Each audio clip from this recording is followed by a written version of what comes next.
energi panas bumi seperti air panas yang dididihkan dalam cerek. Kami menyebutnya sebagai konsep cerek. Alih-alih menggunakan kompor untuk mendidihkan air, energi panas bumi menggunakan panas dari dalam bumi. Cara kerjanya sebagai berikut. Panas alami bumi membentuk sumber daya geotermal atau panas bumi. Panas ini berasal dari batu-batuan yang meleleh, disebut magma. Biasanya terdapat di kawasan gunung berapi yang tidak aktif. Magma terletak jauh di bawah permukaan dan sumber energi panas itulah yang mendorong pengembangan sumber-sumber panas bumi.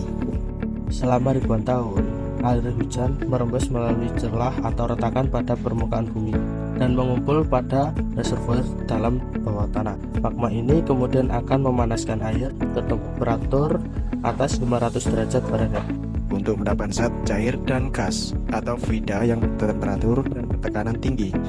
Sumur dibor dari kedalaman 3.000 sampai 10.000 feet dari permukaan bumi.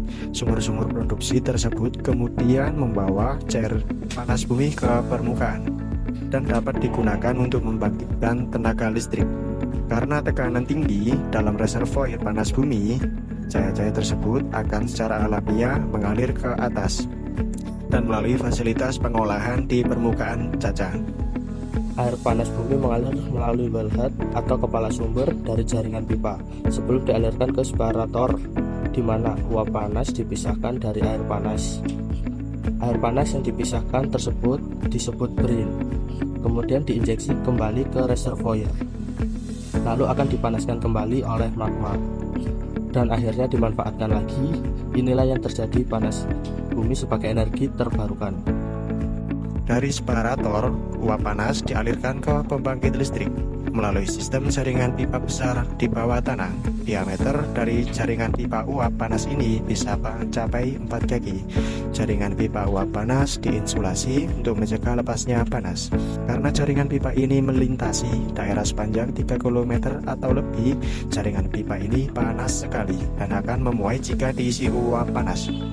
Oleh karena itu, pada setiap beberapa ratus kaki didesain pipa lingkar pemuaian, uap panas akan melalui proses pemurnian terakhir untuk menghilangkan semua kotoran dalam fasilitas scrubber. Uap panas yang sudah diproses kemudian dialirkan ke pembangkit listrik. Tenaga dan energi uap panas digunakan untuk memutar bila-bila turbin. Turbin kemudian memutar poros yang dihubungkan ke pembangkit listrik. Muatan listrik dihasilkan dari putaran magnet di dalam generator. Muatan listrik mengalir melalui kabel tembaga menuju trafo di luar pembangkit. Di dalam trafo, tekanan dinaikkan sebelum listrik dialirkan ke jaringan transmisi dan kemudian disalurkan ke rumah-rumah dan industri.